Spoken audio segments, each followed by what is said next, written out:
terkait dengan kegiatan masyarakat antara data dan realita itu sangat berbeda. Ada misalnya teman dari media bertanya, kenapa misalnya bisa tumbuh tinggi tapi banyak PHK, banyak pabrik yang tutup. Jadi di mana nih pertumbuhannya gitu kan? Dan tadi kan terjawab memang kebanyakan di sektor-sektor yang pertambangan, ya mungkin capital intensif yang less likely akan generating jobs yang berkualitas. Terkait dengan pertumbuhan, tadi kan saya ngomong bahwa pertumbuhan itu akan terus sustainable jika satu orang mendapatkan pekerjaan. Even tanpa insentif orang juga akan mau spend. Yang kedua adalah trust terhadap government. Kalau seandainya publik itu memiliki trust yang tinggi, maka mereka akan willing to spend dari sisi konsumen, uang akan beredar. Dari sisi produsen, mereka akan willing to invest. Nah, kalau seandainya trust ininya hilang, nah ini agak berbahaya nih. Nah, ini ada hubungannya dengan data ini. Semakin cepat kita konvergen, tahu data itu merefleksikan kondisi di lapangan, semakin cepat kita bisa ngerjain PR yang tepat sasaran, gitu. Jadi itu mungkin poin yang kita perlu arahkan kali ya, diskusinya bukan ke arah BPS benar, BPS salah gitu, tapi how we can reconcile ini. Perbedaan antara forecast dengan actual itu hal yang lumrah ya. Tapi baru kali ini tuh bedanya sangat besar. Kita juga sangat menanti klarifikasi yang lebih detail gitu. Karena again saya mungkin pengen meng-highlight Q2 2025 itu adalah pertumbuhan ekonomi yang anomali.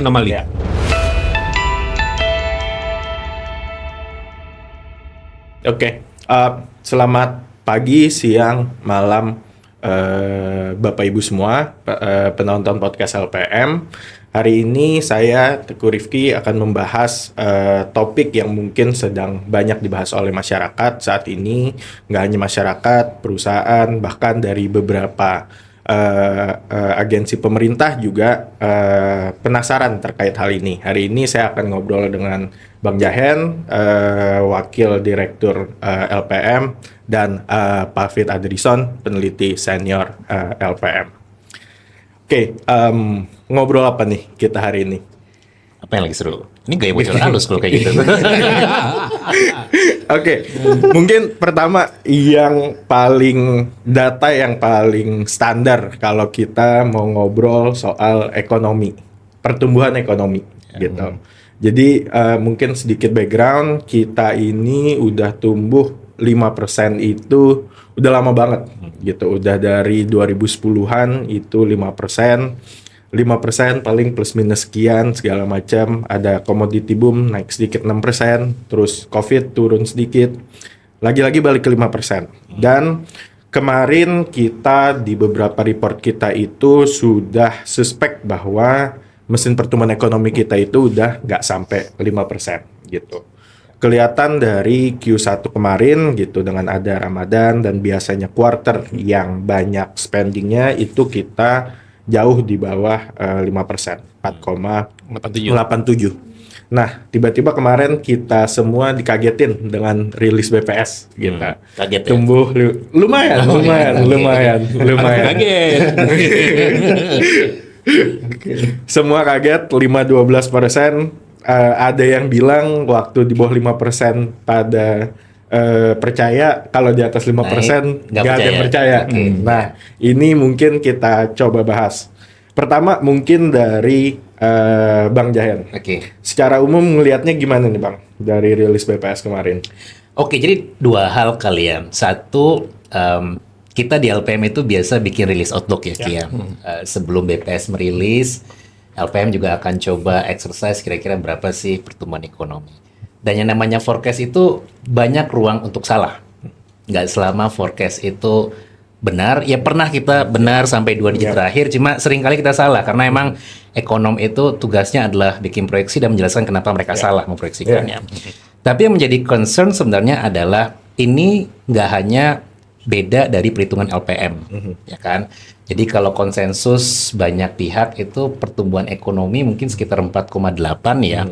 Sehingga deviasi dari perhitungan banyak orang dengan BPS itu sekitar 0,3 percentage point. Jadi 5,12 Q2 2025, LPM 4,8, 4,78, 4,82. Nah pertanyaannya adalah, pertama, kenapa sih kita bisa salah begitu besar?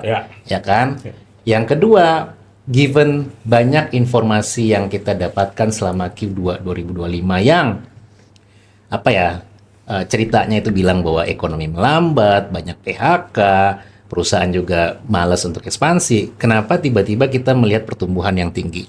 Tadi Rifki cerita, sebenarnya di Q2 2023 kali ya, 2022 itu secara history memang relatively lebih tinggi ketimbang Q1. Tapi kenapa? Ada faktor Ramadan sama Lebarannya terjadi di Q2 waktu itu. Sekarang kita hanya punya first week of Lebaran di Q2 2025. Jadi in terms of konsumsi mungkin agak sulit tuh bisa menopang, dan memang terlihat dari pertumbuhan Q2 yang konsumsinya naik berapa? 0,2 ya. Tapi yang juga bikin surprising adalah ternyata ekonomi kita itu tumbuh besar karena ditopang oleh investasi ya, yang tumbuh sekitar 6,99%. Nah pertanyaannya adalah, ini saya selalu cerita, ini juga teman-teman semua mungkin juga perlu tahu bahwa kita bertiga juga nggak punya kesepakatan. Jadi kita juga banyak debate, ini benar atau enggak. Nah cara saya pribadi membaca adalah expose, jadi analisa setelah datanya keluar, itu kita bisa carilah penjelasannya. Ini naik karena tadi industrinya, tambangnya naik, investasi naik. Tapi ada beberapa hal yang kalau saya sering bilang di grup WhatsApp LPM itu, it doesn't pass the smell test. Jadi agak aneh ketika misalnya kita membaca indeks keyakinan konsumen di triwulan 2025 itu turun, tapi masyarakat ends up dengan higher consumption, ya kan? Ketika PMI-nya selalu turun, udah kontraksi kalau nggak salah ya di triwulan 2 Q 2025, kenapa tiba-tiba industrinya juga ikut tumbuh gitu? Jadi kalau saya pribadi lebih melihat ini banyak anomali yang kita pun masih agak sulit untuk menjawab ataupun juga memahami. Dan sebelum saya ke Pak Fit, ini juga sesuai dengan apa ya? Ada satu, saya nggak tahu siapa yang cerita, Robert Freeman kalau nggak salah. If your theory doesn't fit the data, then you need change your theory. Saya nggak tahu ini benar atau enggak ya, siapa yang ngomong ya. Dan ini sama halnya kayak gini. Jadi kalau misalnya antara data yang keluar nggak fit dengan kondisi di lapangan, there might be something wrong yang perlu dijelaskan. Dan itu mudah-mudahan yang kita akan coba lakukan di sini. Itu sedikit mungkin pembuka. Sebelum sebelum kita ke Pak Fit nih, memang atau sebelum kita membahas anomali lebih dalam satu-satu kita kulitin. Ini mungkin dari on the surface nih. Pak Fit ngelihatnya gimana dengan anomali ini dan moodnya gimana waktu keluar? Cukup kaget sih sebetulnya. Tapi saya mungkin harus ngebahas dulu dari sisi teori. Karena banyak orang yang selalu protes pertumbuhan kita itu semakin lama semakin turun. Ya dulu kita pernah 7%, 6%, sekarang kok somewhere around 5%. Nah, saya sih tidak kaget karena somewhere around 5 itu memang sesuai dengan teori, karena semakin besar ukuran satu perekonomian, semakin berat bebannya, pertumbuhannya pasti akan semakin kecil, melambat. Jadi seperti akselerasi. Nah, jadi ketika kita sudah berada di 5%, terus kemudian di kuartal 1 kemarin itu 4,87, terus kemudian sekitar bulan April sudah mulai ada perang dagang dimulai oleh Trump, terus ngelihat PMI-nya itu historically low, cukup lama, beberapa bulan itu di bawah 50. Memang ketika pemerintah mengeluarkan angka 512 itu bikin kaget. Ya, saya jujur kaget. Awalnya saya agak heran nih, apakah ini difabrikasi atau tidak. Tapi yang namanya ekonom itu tidak bisa berangkat dari praduga tanpa justifikasi data. Nah, apa yang saya lakukan? Saya lihat data dari spending. Nah, caranya gimana? Sederhana aja. Seperti IPK. Kalau IPK saya 3,8, sementara sebelumnya itu adalah cuma 3,0, maka yang harus saya cari dulu adalah yang mana yang SKS-nya besar. Oke. Oke. Ya. Oke. Yang mana yang SKS-nya besar, yang bobotnya besar. Nah, jadi ternyata setelah saya lihat ya bobotnya yang besar itu ya maksudnya relatively masih sama di di konsumsi Consumption. ya sekitar 60,94. Terus kemudian investasi yaitu PMTDB itu naik sedikit dari 29,4 menjadi 30,02. Sementara net ekspor itu naik sedikit. Nah, jadi cukup fokus di sana. Nah, masalahnya adalah yang namanya konsumsi itu turun. Ya, yang naik itu adalah PMTDB. Yuk kita masuk ke lebih dalam. Ternyata PMTDB ini investasinya itu naik drastis di pertambangan kalau nggak salah. Ya. Di pertambangan terus kemudian Rifki juga nanti bisa tambahin ya. Kredit untuk pertambangan machineries itu meningkat sampai 53% ya. Nah, jadi kalau menggunakan data yang post ya, maka kita mengatakan oke, sumbernya adalah Dari situ. ya, investasi di pertambangan. Ya, apakah ini benar atau enggak? Ya harus pass the smell test. Ya. Berikutnya lagi sebetulnya yang lebih penting bagi saya adalah apakah pertumbuhan ini akan sustain atau enggak.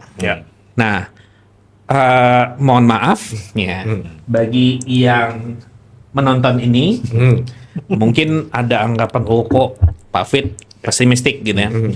Saya ngelihat nature dari pertambangan itu yang sifatnya capital intensif. Kalau capital intensif artinya penyerapan tenaga kerja itu mungkin nggak begitu besar. Sementara yang bisa mendorong pertumbuhan ekonomi itu adalah kalau seandainya orang bekerja. Nah, jadi kalau efek terhadap employment-nya itu kecil, mungkin nggak akan sustain. Oke, mungkin revisi sedikit Pak Fit. Mungkin konsumsi itu nggak turun gitu, naik dikit 495, 497. Oh iya, tapi share-nya kecil. Share-nya kecil. Share-nya kecil. Nah, share-nya nurun, maaf. ya, Share-nya menurun. karena di compensate dari yang lain. Tapi memang kalau kita lihat ini kan kalau kita bedah satu-satu tadi contoh dari Pak Fit itu kan kalau IPK gitu, lihat yang SKS-nya besar yang mana gitu. Inti awalnya kan kita melihat ada kecurigaan ke orang IP 3 tiba-tiba 3,8 gitu. Nyontek atau enggak? Iya, asif kita nggak percaya tiba-tiba nih mahasiswa insaf gitu kan belajar. Nah tapi memang oke, kalau konsumsi ini we could argue mungkin kita coba playing devil advocate lah gitu bahwa Atau Angels advocate gitu bahwa ada Silakan pilih yang mana angel yang mana devil. bahwa ada diskrepensi dari tebakan konsensus di 47 ke 48 sampai ke 512 gitu. Mungkin ada beberapa hal yang kita overlook gitu. Ini juga bukan kita in support of BPS atau apa. Ini kita coba menguliti dari dua sisi. Pertama, ada beberapa faktor yang memang terjadi di Q2 gitu. Dari 13 minggu di Q2, 7 minggunya itu ada long weekend gitu. Lalu kemudian banyak digelontorkan insentif oleh pemerintah segala macam. Mungkin itu menjelaskan ada naiknya konsumsi. Tapi hal lain yang mungkin nggak terjelaskan adalah bahwa di Q2 tadi lagi-lagi nggak ada puasa, nggak ada Ramadan gitu. Kok bisa 5.12? Padahal di Q1 2024 ada Ramadan plus pemilu hanya 5,11 gitu. Jadi mungkin konsumsi nggak segitunya, tapi dari PMTDB ini meningkat gitu tadi dari pertambangan. Dan tadi Pak Fit juga udah cerita terkait dengan investasi kredit investasi pertambangan naik 53%. Ada hal-hal lain nggak nih Bang Jahen yang kita perlu kulitin atau Pak Fit? Sebelum masuk ke Bro Jahen ya. Tadi ada klaim dari Rifki bahwa konsumsi itu bisa menumbuhkan permintaan ya apa GDP. Dari 4,7 tapi mungkin nggak sampai 5,12 itu. Exactly. Nah, jadi kalau saya sih ngelihatnya sederhana untuk mengidentifikasi sumber pertumbuhan cukup dilihat mana yang tumbuh di atas 5,12 Oke. dan mana yang jadi cukup aja Ya, dilihat oke. mana yang di atas 5,12. Ya. Jadi Ternyata yang yang narik average-nya. betul. Yang naik itu investasi paling Ya. besar. Hanya Oke. investasi yaitu Oke. 6,99 Ya. sama net export. Saya ngomong net export ya karena banyak orang ekspor naik ya, tapi hati-hati ada import. Yang Ya. lebih penting adalah net export. Ya. Jadi yang naik di atas 5,12 itu hanya investasi sama net export. Ya. Sementara konsumsi itu sebetulnya 4,42. Ya. Ya.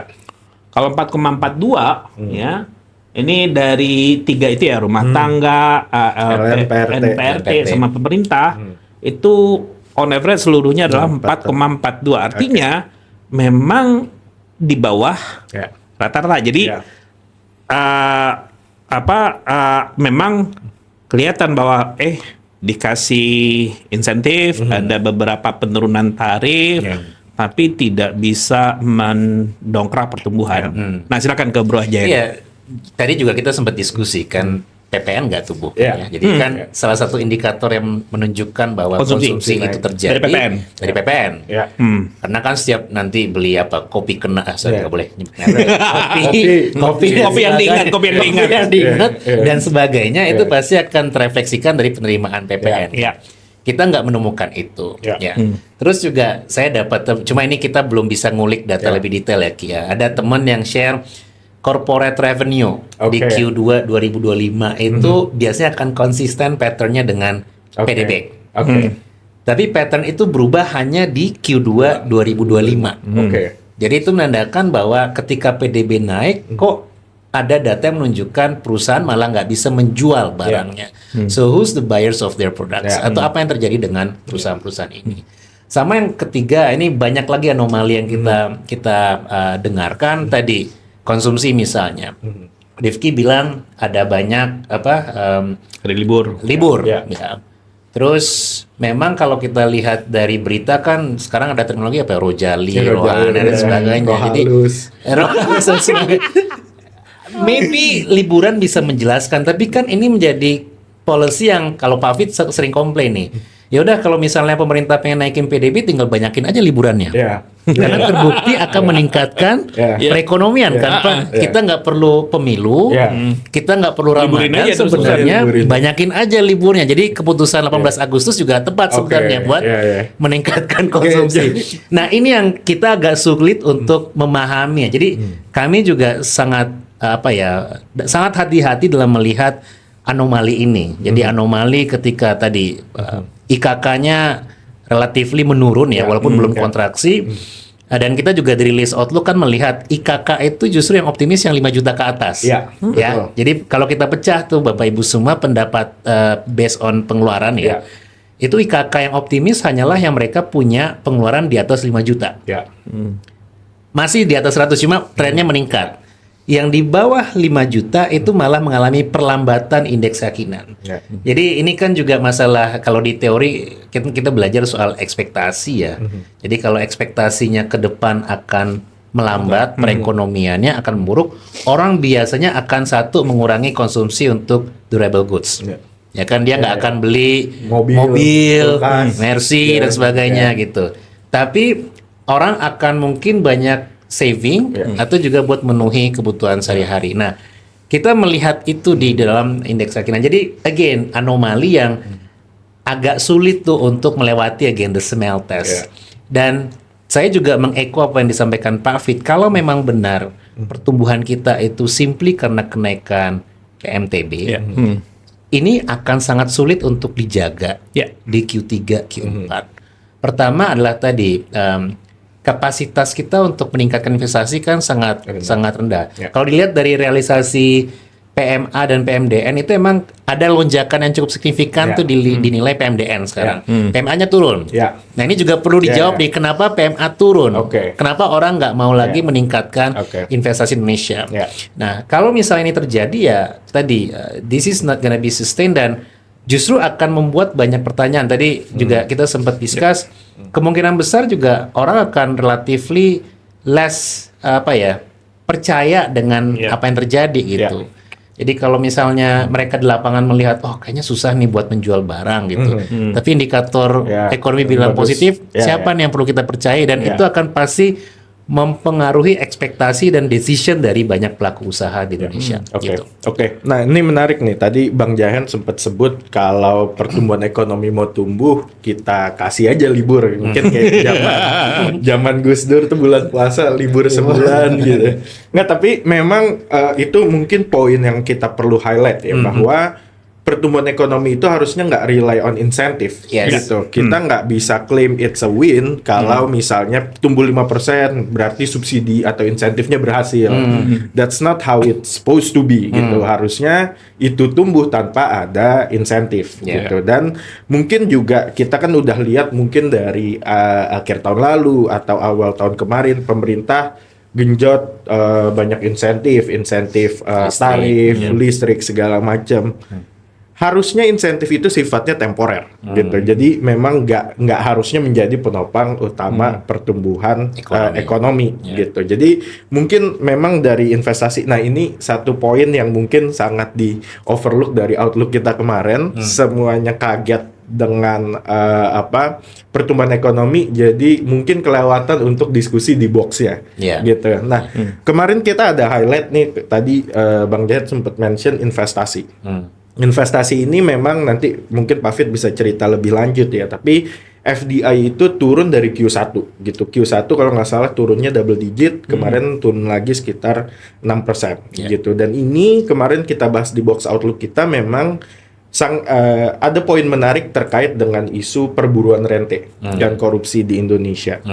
Di mana tahun 2009 itu share dari perusahaan yang expected to give gifts atau memberikan suap atau hadiah untuk mendapatkan construction permit, operating license, dan to get things done, itu dulu paling banyak di perusahaan kecil, perusahaan small.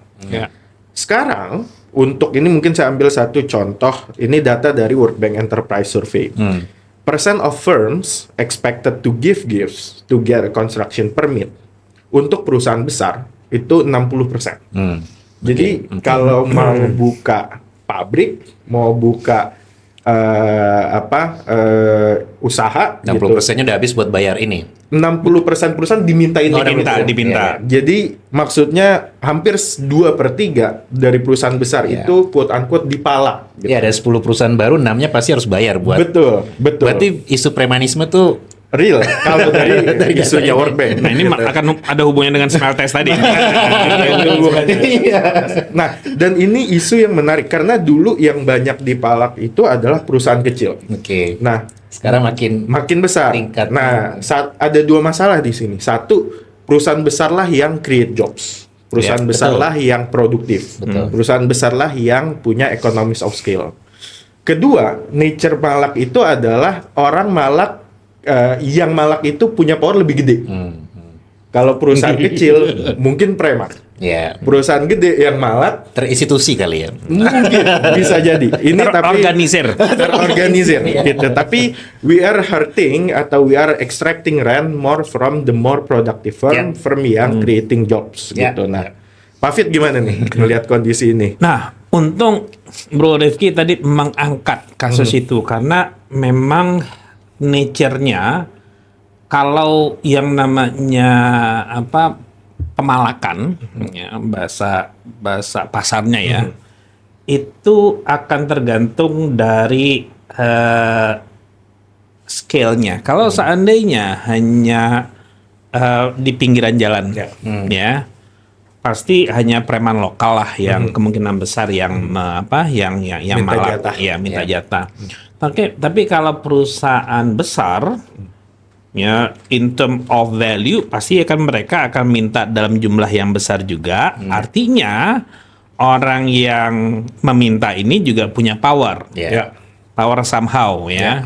Apapun itu silahkan diinterpretasikan ya. Nah, jadi kalau kita ngelihat tumbuh yang luar biasa tinggi untuk industri khususnya pertambangan, ya memang agak aneh sih given ya 60% dari large company itu diminta untuk bribe. Tapi di sisi yang lain investasi itu tinggi, sangat-sangat tinggi, yaitu it doesn't pass the smell test. Nah, mungkin saya coba masuk ke ada yang disampaikan oleh Bro Jahen tadi. Nah ini agak sedikit menyinggung sedikit nih, ada gelitik-gelitik lah karena sekitar bulan April saya pernah lihat ada satu artikel di Kompas yang somehow ditarik. Oke. Udah muncul habis itu dicari. Nah, kebetulan saya udah pernah ngelihat isinya. Ya, jadi nggak apa-apa di-spill sedikit lah. Terkait dengan kepercayaan dari konsumen. Jadi responden itu, seingat saya 2/3 dari responden itu khawatir terkait dengan kondisi ke depan. Nah, kalau seandainya orang itu khawatir, maka biasanya akan wait and see. Ketika wait and see artinya mereka akan membatasi spendingnya karena ada uncertainty di masa yang datang. Jadi kemungkinan besar nggak akan tumbuh tuh konsumsi. Ya. Nah, mau dikasih apapun ya, mau insentif dan seterusnya, tapi mungkin efeknya nggak akan begitu besar. Nah, yang terakhir terkait dengan pertumbuhan yang diberikan yang berasal dari insentif. Kalau ini bercananya Bro Jahen tadi ya, kalau seandainya insentif itu bisa berdampak terhadap pertumbuhan, ya udah kasih insentif terus ya kan. Ya itu bercandaannya kan. Tapi sebetulnya yang membuat satu ekonomi itu tumbuh ya berkelanjutan, yang paling penting adalah orang mendapatkan pekerjaan.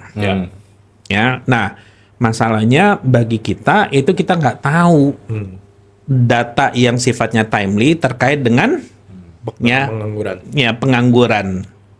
Ya, jadi kita nggak tahu, kita susah tuh untuk ngelihat ya konsisten nggak sih ya data pengangguran dengan data pertumbuhan yang dikeluarkan. Tuh, jadi yang kedua, kalau sampai lupa tadi. Yaudah nanti deh, nanti bolak-balik lagi. Bang Yen, ada yang mau ditambahin dulu? Apalagi, jadi yang terakhir mungkin saya melihat gini, balik lagi tadi. Kalau misalnya kita merasa sekarang yang naik itu kredit untuk pertambangan, ya. Tapi yang tumbuh lebih tinggi di Q2 itu justru industri pengolahan. Terus kalau pertambangan berapa? 2% kalau nggak salah ya? Pertambangan itu 2%-an, tapi memang industri pengolahan itu yang berkaitan dengan tambang. Ya, jadi nah pertanyaannya kan memang seberapa irasional orang-orang ini untuk meningkatkan, mengekspan usaha mereka di tengah kondisi yang tadi ya sempat disebut Pak Fit, ada ketidakpastian, tarif dari Trump dan sebagainya. Jadi ini yang mungkin kita agak sulit memahami. Yang kedua juga mungkin yang perlu kita highlight, dan ini related dengan perhitungan ya. Kita juga mengakui bahwa banyak indikator yang mungkin publik nggak punya. Ya kan? Publik nggak punya informasinya, dan itu kita overlook tadi yang Rifki bilang. Yang besar kemungkinan membuat perhitungan kebanyakan orang, nggak hanya kita, berbeda dengan perhitungannya BPS. Tapi ini juga jadi penting, ini kan perlu disampaikan ke masyarakat, ya kan? Jadi ketidaktahuan ini tuh bisa terjawab dengan lebih baik. Apakah misalnya ada perbedaan perhitungan? Misalnya BPS menggunakan data baru yang selama ini nggak pernah dipakai. Karena ini kan argumen yang sudah dipakai pemerintah kan. BPS kaya dengan data akurat, ya harusnya ini menggambarkan kondisi yang real. Just give us information, kira-kira apa yang membedakan. Dan nggak hanya ke kita sebagai akademis ya, ke publik secara luas, biar kebingungan itu ini nggak muncul. Itu yang pertama. Yang kedua, memang saya rasa terkait dengan kegiatan masyarakat itu antara data dan realita itu sangat berbeda. 3 bulan terakhir saya pribadi ini anekdotal, mungkin orang nggak suka anekdotal evidence, cuma banyak teman-teman saya yang akhirnya kehilangan pekerjaan gitu.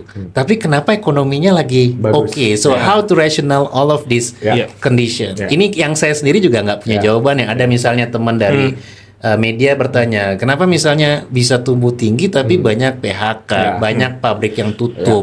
Jadi di mana nih pertumbuhannya gitu kan? Dan tadi kan terjawab memang kebanyakan di sektor-sektor yang pertambangan ya. Mungkin capital intensif yang less likely akan generating jobs yang berkualitas. Dan isu terakhir yang kayaknya kita juga bahas di dalam Outlook adalah banyak pekerjaan yang muncul itu kan di sektor-sektor yang informal. Sektor-sektor yang mungkin cannot provide decent salary ya. Ini yang kayaknya juga kalaupun sekarang oke lah orang semua percaya 5,12, ini yang perlu diadres oleh pemerintah nanti untuk bisa membuat pertumbuhannya lebih sustain. Ya, yang tadi nggak perlu banyak liburan, mereka tanpa libur pun akan shopping. Ya kan, tanpa ada insentif pun mereka masih punya kemampuan untuk berbelanja dan sebagainya. Saya masuk menjelang lupa tadi. Kalau Pak Fit masih ingat, mungkin saya mau nimbal. Silakan. Oke. Mungkin pertama terkait data ya, diseminasi data dari BPS itu. Oke lah, kita nggak punya semua data. Mungkin ada beberapa data yang nggak open to public. Konsumsi listrik misalnya. Dulu data PPN, APBN kita itu tiap bulan kita dapat gitu. Sekarang sulit nyarinya gitu. Ada banyak data yang memang mungkin publik nggak punya. Tapi satu hal yang mungkin bisa jadi counter argumen di sini adalah dengan keterbatasan data itu dulu nggak miss, konsensus nggak miss gitu. Sekarang miss, berarti kan ada perubahan signifikan yang memang perlu dijelaskan. Betul. Lalu terkait dengan growth, ini mungkin juga relevan dengan data yang kita lihat itu. Kalau nggak salah dari tahun 2006-an sampai tahun 2017 itu kan kita tumbuh 5% terus nih. Real wage itu tumbuhnya dekat-dekat 5%. Gitu. Capital return itu dekat-dekat 5%. 2006 sampai 2017. 2017 sampai 2024 kita most likely tumbuh masih 5%-an gitu, exclude COVID. Tapi real wage itu tumbuh hanya 1% gitu. Jadi kalau growth 5% berarti kan ke capital owner. Ini juga jadi highlight bahwa tumbuh 5% itu siapa? Yang merasakan, yang nikmatin gitu. Nah, itu mungkin tadi beberapa poin tambahan. Silakan Pak Fit. Nah, ini akhirnya jadi banyak nih infonya. Jangan sampai lupa, Pak. Jangan sampai lupa. Kita berdoa biar saya nggak lupa. Satu, terkait dengan siapa yang menikmati pertumbuhan. Ingat bahwa kalau seandainya hanya sebagian kecil dari masyarakat yang mendapatkan kue pertumbuhan yang besar, pertumbuhannya tinggi, maka itu nggak akan sustain. Kenapa? Kalau mayoritas dari masyarakat itu income-nya nggak naik, at the end barang dan jasa yang ditawarkan juga nggak akan terserap. Betul. Yang kedua, saya akan ngomong terkait dengan anecdotal evidence. Nah, saya juga sama dengan Bro Jahen. Saya nanya teman-teman yang berada di real sector. Rata-rata mereka mengatakan turun, Pak, turunnya. Jadi saya lumayan yakin bahwa ini akan lebih rendah dibandingkan dengan Q1 karena bukan cuma 1-2, rata-rata mereka mengatakan turun, aktivitasnya, salesnya turun, sehingga itu biasanya akan terrefleksi dari pajak. Dan biasanya kan pajak itu kira-kira mirroring lah ya pertumbuhan ekonomi. Nah, cuman untuk yang kasus sekarang kemungkinan besar nggak akan mirroring. Kenapa? Ekonomi yang dari sisi konsumsi cuman naik 4,4 sekian persen. Sementara PMTDB 6,99. Nah, yang pajak atau PPN itu kan lebih berangkat dari yang konsumsi ini. Given konsumsinya tumbuh cuma 4, sekian persen, maka kemungkinan besar akan ada diskrepansi antara pertumbuhan yang sekarang 5,12 dengan penerimaan pajak. Nah, dua hal yang saya lupa tadi. Diskrepansi. Terkait dengan pertumbuhan. Tadi kan saya ngomong bahwa pertumbuhan itu akan terus sustainable jika satu orang mendapatkan pekerjaan. Even tanpa insentif orang juga akan mau spend. Yang kedua adalah trust terhadap government. Kenapa trust terhadap government? Kalau seandainya publik itu memiliki trust yang tinggi, maka mereka akan willing to spend dari sisi konsumen, uang akan beredar. Dari sisi produsen, mereka akan willing to invest. Uang akan beredar. Ekonomi akan tumbuh secara sustainable. Nah, kalau seandainya trust ini hilang, nah ini agak berbahaya nih. Nah, ini ada hubungannya dengan data ini. Oke. Data ini kan sebagian mempertanyakan, sebagian berusaha untuk mendefend. Nah, mungkin ya ada apa ya? Ya, saya juga mungkin pengen nimpalin nih. Jadi di dalam kebijakan publik kan government credibility itu sangat matters ya. Dan ini sangat relevan karena kemarin saya tuh baru ngisi satu sesi kayak career talk gitu yang pesertanya tuh kayak perempuan-perempuan, ibu-ibu yang punya usaha. Terus pertanyaan yang muncul adalah ini siapa yang kita perlu percaya nih? Oke. Itu kan udah related dengan trust issue dari Pak Fit tadi. Karena mereka pengen usaha, cuma mereka merasa bahwa selama beberapa periode terakhir tuh kayaknya susah tuh menjual barang-barangnya. Jadi isu trust itu sangat penting karena akan membuat seseorang itu memutuskan apakah akan willing to do something juga menjadi sangat krusial. Makanya saya echoing kembali apa yang saya sampaikan di awal, ini perlu diaddress dengan lebih baik.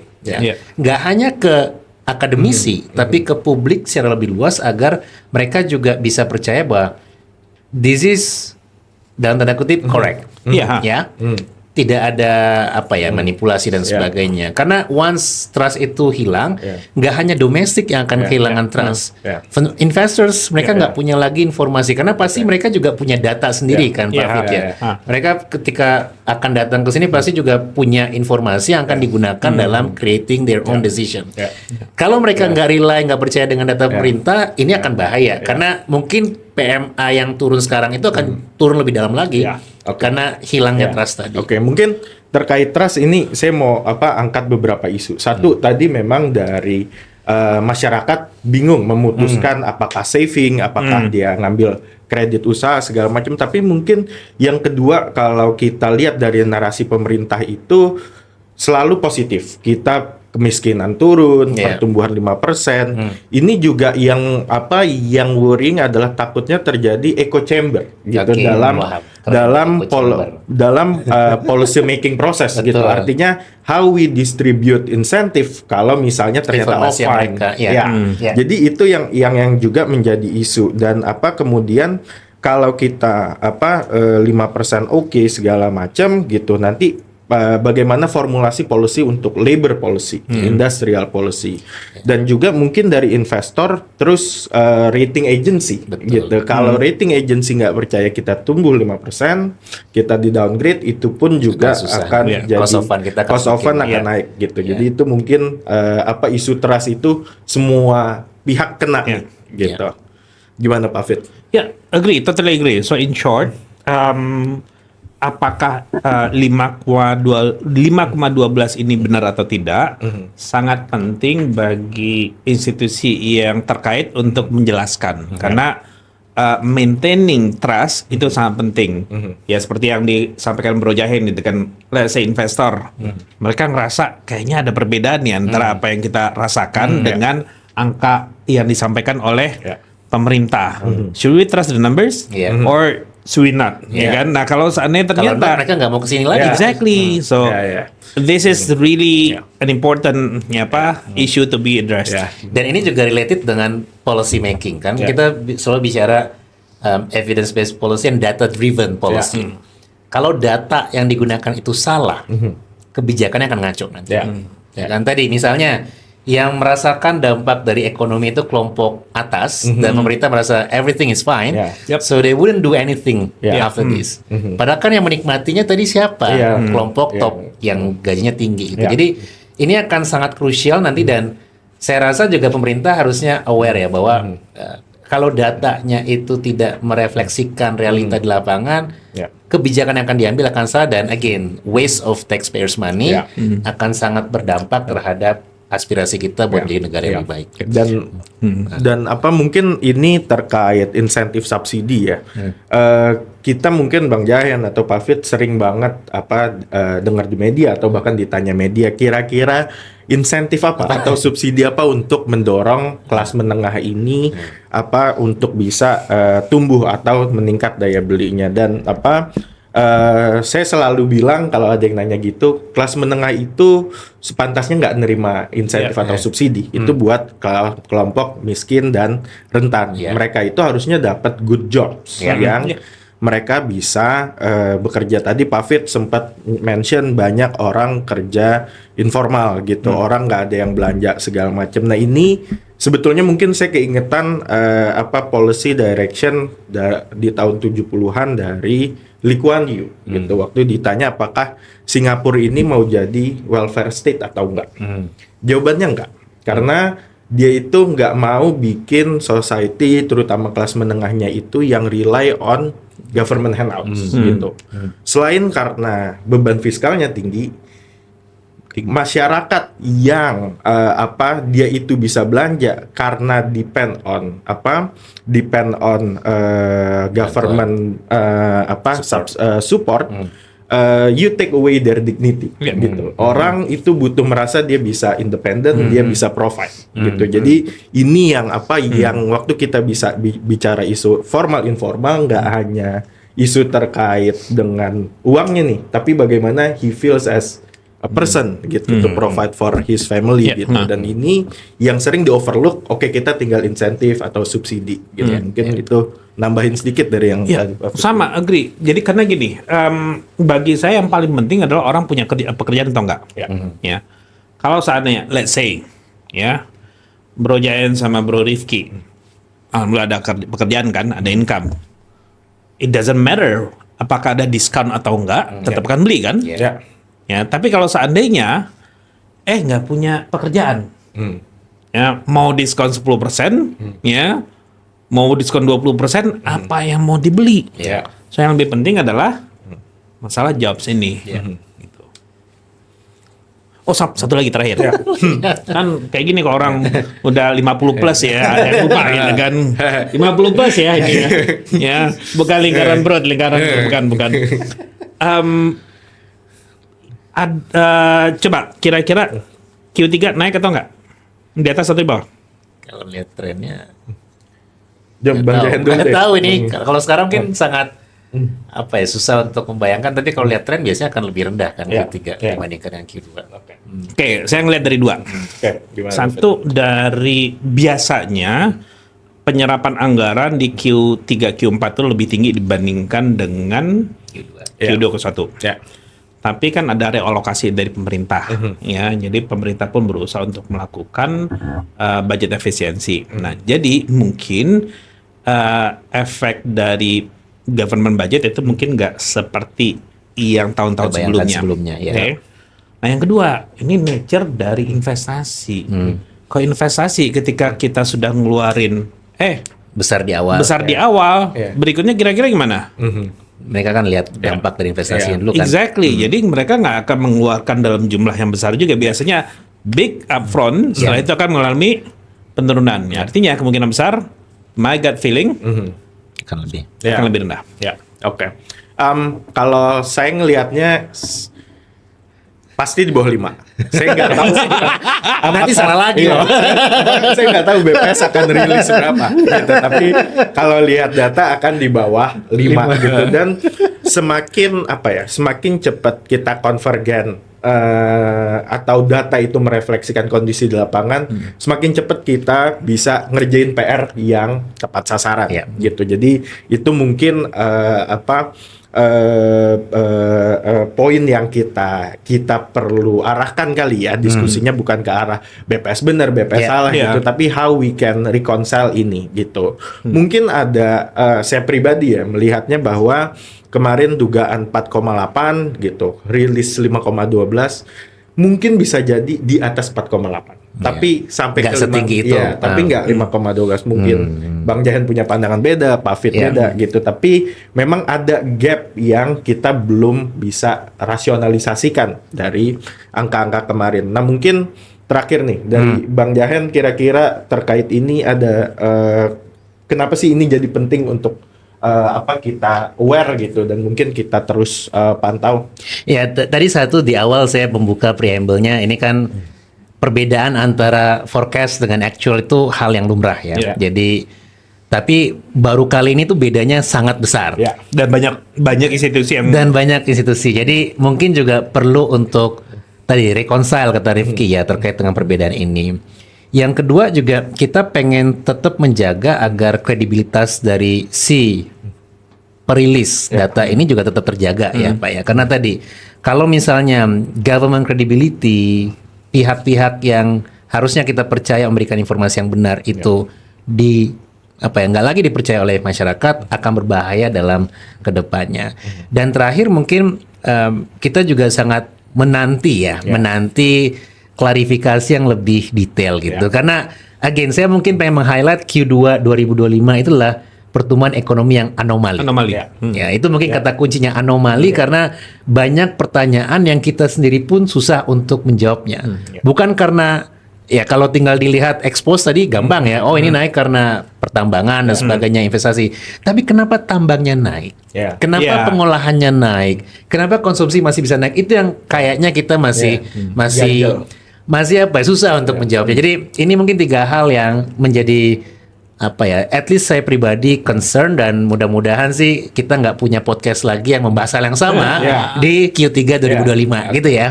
Pak Fit, gimana Pak Fit?